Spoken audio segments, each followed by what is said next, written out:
buenas tardes a todos. ¿Qué tal? ¿Cómo se encuentran? Cuando el enfado de los agricultores franceses les lleva a bloquear el acceso a grandes ciudades como París, no pude evitar recordar la frase que pronunció el Papa Francisco hace un par de años: hay que construir puentes, no muros. Precisamente puentes, eso que construyen nuestras invitadas de hoy, las colombianas Natalia y Juliana Vélez Loaiza, quienes a través de una revista que lleva el nombre de Ojo Pulgar, establecen puentes literarios, poéticos y estéticos entre América Latina y Francia. Muy buenas tardes a ambas. Buenas tardes. Bienvenidas a Radio Francia Internacional. Natalia, no parece que los tiempos estén para construir puentes precisamente, ¿no? Sí, bueno, Jordi, muchas gracias por tenernos aquí en tu programa. Es un honor para nosotras que lo hemos seguido y sabemos la importancia que tiene como hito de digamos, difusión de la cultura latinoamericana aquí en París y, bueno, en toda Francia.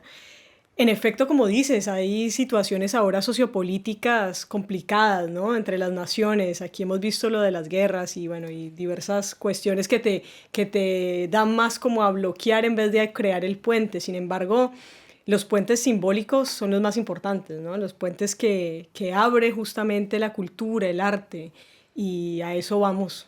Ojo Vulgar nació de esa iniciativa, ahora es una plataforma de intercambio cultural que está tratando de volver a renovar, digamos así, la representación digna de los artistas latinoamericanos y colombianos en París. Por supuesto.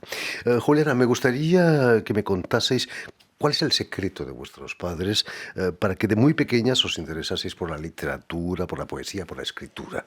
Yo creo que el secreto de nuestros padres fue definitivamente tener dos almas bastante cómplices y al mismo tiempo ser muy disímiles en sus personalidades.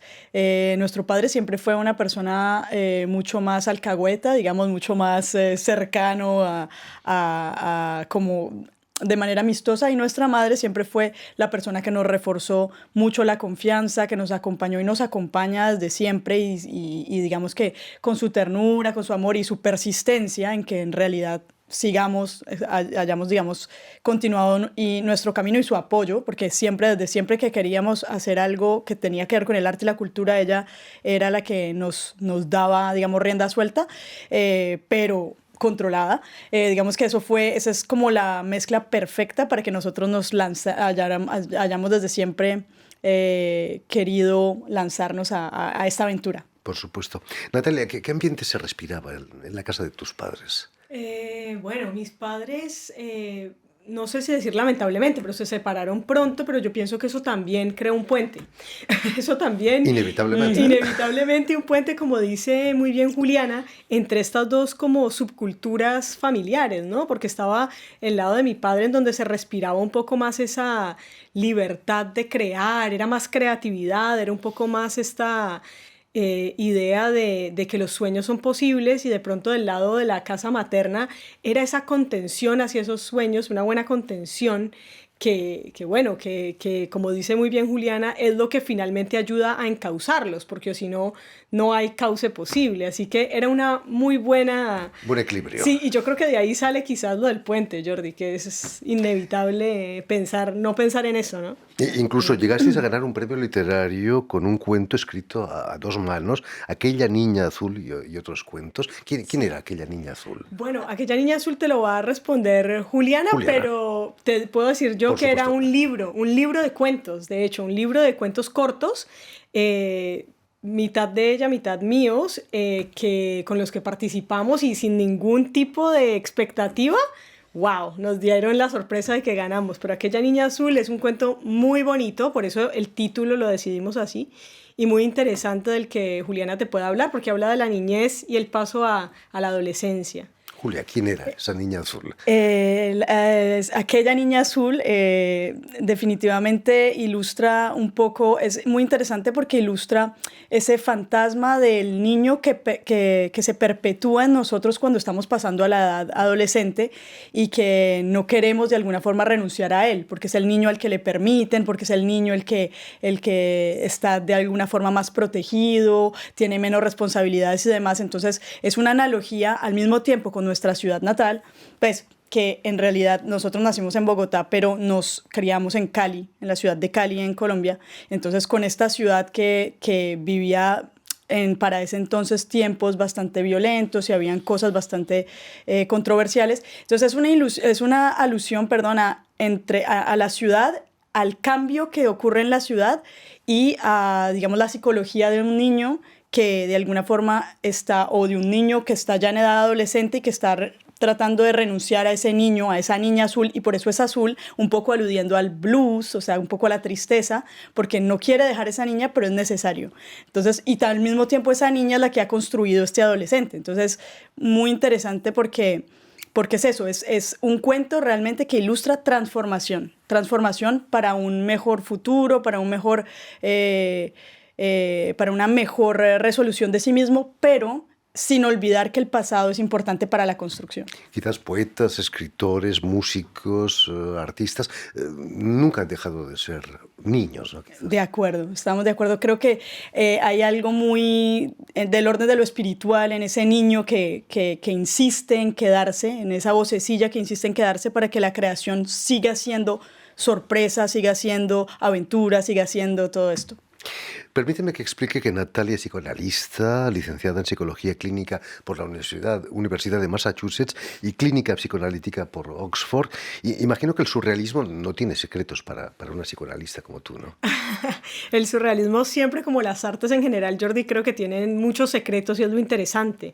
Siguen creándonos esos agujeros en donde, no, agujeros de gusano casi, en donde queremos ir quiere entrar la mente humana, pero sí, definitivamente el surrealismo toca muchos puntos importantes con el psicoanálisis y pienso que justo ahora hay una exposición, ¿no?, de Lacan, Jacques Lacan y los artistas del surrealismo en el Pompidou de Metz. Lamentablemente estamos a 300 kilómetros, pero bueno, para que te des cuenta de que definitivamente ese automatismo, ¿no?, que tiene el surrealismo, esta libertad, esta ruptura de cánones, definitivamente va muy de la mano con lo que los psicoanalistas teorizaron como el inconsciente, ¿no?, lo que viene de nuestros deseos y de nuestros temores más secretos, digámoslo así.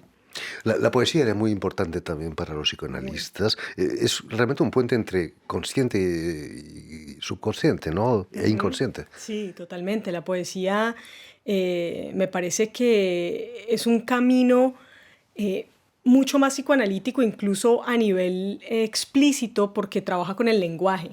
Entonces, si bien el arte tiene un lenguaje visual y un lenguaje estético, es un poco más encriptado. En cambio, la poesía, si bien es encriptada, por supuesto, no es tan evidente, existe la enunciación de palabras, del lenguaje, la manipulación del lenguaje, que finalmente es como organizamos nuestro espíritu, como se diría en francés, nuestra mente. Entonces, el jugar con las palabras, el tener, por ejemplo, una suerte de lapsus, pero digamos que dejamos ahí en la poesía, es lo que me parece más cercano al psicoanálisis, ¿no? Decías que el poeta manipula las palabras, pero ¿quién manipula a quién? ¿No son las palabras que manipulan al poeta? Totalmente. Yo creo que hay algo que habla, como se dice, ¿no? Algo que se enuncia, algo que dice ahí donde el hombre está tratando de crear. Y creo que eso es lo más interesante y lo más mágico de la poesía y su cercanía con el psicoanálisis. Para Juliana la literatura tiene una importancia capital, pero además ha realizado maestrías en filosofía del cine, también en crítica de arte, en la Universidad de Nanterre, no lejos de París. El cine y las artes plásticas dicen mucho también, ¿no?, del subconsciente, sino que se lo pregunten a Buñuel y a Dalí, ¿no? Por supuesto, por supuesto. Digamos que sí, dentro de mi recorrido académico, me interesaba mucho trabajar con el arte porque para mí lo más importante es la expresión del espíritu.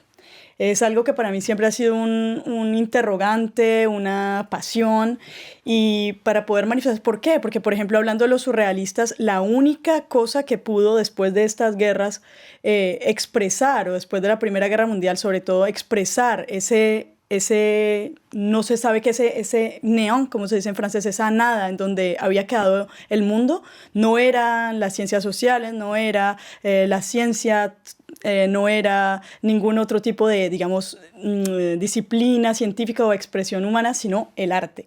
El arte fue lo único que pudo llevar a un nuevo nacimiento al mundo, que de alguna forma le dio libertad para recomenzar, para reconstruirse. Y sí, el cine es muy importante porque dentro de este automatismo que manejan los surrealistas y que empezó, digamos, a gestarse desde mucho antes con los decadentistas, con Apollinaire, bueno, en fin, que ya querían deconstruir para poder reconstruir una cosa nueva, tejer nuevos lazos de nuevas significaciones, ¿sí? Resignificaciones. Con ellos, el cine, la imagen, empezó a tener un valor importantísimo porque no hay nada más, digamos, automático que la imagen y al mismo tiempo nada que nos hable más directamente que la imagen, sin presupuestos, sin clichés, sin a prioris. Entonces, definitivamente después de esta, digamos, necesidad para mí de estudiar lo que es la expresión del espíritu por medio del pensamiento humano en filosofía, yo me tomé, digamos, la vertiente de la estética, de todo lo que es el comisariado de arte, del pensamiento sobre el arte, la historia del arte, y finalmente caí en el cine, y lo digo así tal cual, porque fue como un aplomo que me permitió al mismo tiempo crear en materia de material, imágenes, porque me especialicé también en cámaras, en fílmicas, en cámaras de película, se llama análoga, en film, y crear la imagen y también analizar la imagen. Y eso es un intercambio, ese sí que es un puente, es muy interesante que tiene el hombre consigo mismo, es el espíritu con la materia y viceversa, ¿no? Perdona, pero me gustaría que me contaseis en qué circunstancias os habéis encontrado las dos aquí en París. ¿Estudios quizás? Sí, en efecto, las dos vinimos, bueno, en Colombia estudiamos en un colegio que era especializado en lenguas, entonces, bueno, tuvimos el inglés, pero el francés también, que es algo que si no estás en un liceo francés es atípico, digamos, y tuvimos la suerte de encontrarnos también con profes que tenían la cultura francesa como muy abanderada, digamos, como que daban muchas clases en torno a la cultura francesa. Y bueno, desde ahí yo siempre digo que tenemos alma renacentista, que definitivamente algo nos resonó con eso y decidimos en algún momento, bueno, vamos a ir a hacer al menos una maestría o alguna especialización en Francia. Bueno, y nos acogió muy bien Francia, nos integramos muy fácilmente, seguimos haciendo los estudios doctorales, etcétera, y después nos integramos a esta labor con la comunidad latinoamericana. Fantástico. Que adelantamos. Volvamos a vuestra revista Ojo Vulgar. No puedo evitar pensar en la escena de la película El perro andaluz, sí, cuando una navaja corta una retina de un ojo, superponiéndola a una luna atravesada por una nube, ¿no? ¿Habéis pensado en el perro andaluz, no? ¿De dónde sale el nombre, el ojo vulgar? Ojo vulgar. El nombre de ojo vulgar nace de querer explorar, de querer ver. Es algo un poco más, digamos, racional en ese sentido. Pero vulgar porque somos fanáticas somos fanáticas de la literatura, pero fanáticas sobre todo de todas estas publicaciones y sí, periódicos que se hacían a principios del siglo XIX, como El Eclipse, como Critique, que son periódicos satíricos. Entonces queríamos generar, digamos, un poco un impacto con ese ver del ojo, o sea, ver, pero de vulgar, ¿por qué? Porque lo que se ve es vulgar, o porque el ojo es vulgar, o porque queríamos generar esa disyuntiva un poco para precisamente, digamos, apoyar el espíritu crítico a sentirse libre de poder expresarse en esta plataforma. La vulgarización no está muy bien vista en los medios universitarios, ¿no? Yo creo que pero en cambio es necesario, hay que acercar la cultura a la gente, ¿no? Es cierto, es muy interesante y muy importante lo que dices porque precisamente nosotros queríamos tener el rigor académico sin el marco, digamos, un poco más restrictivo de la academia. ¿Por qué? Porque digamos que la revista es expresión por encima de todo y manejamos tantas y tan diversas, digamos, dimensiones del espíritu, de expresiones del espíritu, como la poesía, como cuentos, como las crónicas. Tenemos tal cantidad de fases, de segmentos, que necesitábamos salir del ámbito académico, seguir con el rigor y con el espíritu crítico, pero bueno, tener esa parte de vulgarización que la gente pierde o rechaza un poco. También es un poco una provocación, por supuesto. Por supuesto. Natalia, cuéntanos, ¿qué línea editorial tiene las ediciones El Círculo, que es la editorial que edita esta revista? Claro. ¿La literatura de mujeres está privilegiada también? Sí, tenemos, bueno, Jordi, tenemos una serie de colecciones, ¿no? Como tú dices muy bien, una de ellas es la literatura de mujeres. Sin embargo, yo creo que para englobar las temáticas va como del lado de la revista, un poco del lado de tratar de dar voz también bajo claramente algún tipo de marco, pero sin que sea un marco inflexible, sino que sea suficientemente flexible. Entonces está, por ejemplo, la literatura infantil, que buscamos hacer muchas cosas un poco más imaginativas y un poco más que volvamos como a ciertas historias de antes para los niños, que no se queden como en lo mismo de siempre, digamos, o de los últimos tiempos. Tenemos la literatura femenina, bueno, de mujeres, LGBT, ahora toda la cuestión de la diversidad que nos interesa. Tenemos literatura, hay una muy interesante que es un puente justamente, o una integración entre la literatura y lo visual, es decir, por ejemplo, fotografía, pero entonces como que esté muy bien emplazado la imagen, la fotografía o el arte del artista con lo que puede el artista mismo representar de su proceso de trabajo. Entonces ese se llama literatura gráfica y literaria. Sí, pero normalmente va con el mismo eje de la revista, el mismo eje conceptual, digamos. Empezáis este año 2024 con mucha fuerza, con interesantes proyectos. La reedición, por cierto, y traducción al francés de La Vorágine, una de las novelas, los clásicos de la literatura colombiana, ¿no? ¿Qué es La Vorágine para la gente que no la conozca? La Vorágine, La Vorágine es una obra muy interesante, podríamos decir, digamos concretamente, que es una obra insigne y muy importante para la literatura colombiana y creo que universal, pero colombiana sobre todo porque habla de unos movimientos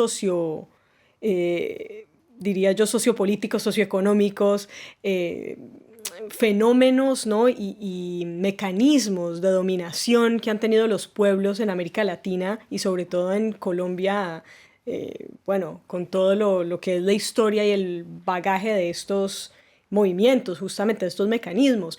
La Vorágine habla de la explotación, por ejemplo, natural del Amazonas, ¿no? Y de todo lo que es los pueblos originarios en el Amazonas y cómo se apropian otros de algo que no es originario de ellos. Así que sí, es una obra muy importante y muy interesante. En el fondo, Juliana, es una historia de amor entre un poeta y una chica rica, ¿no?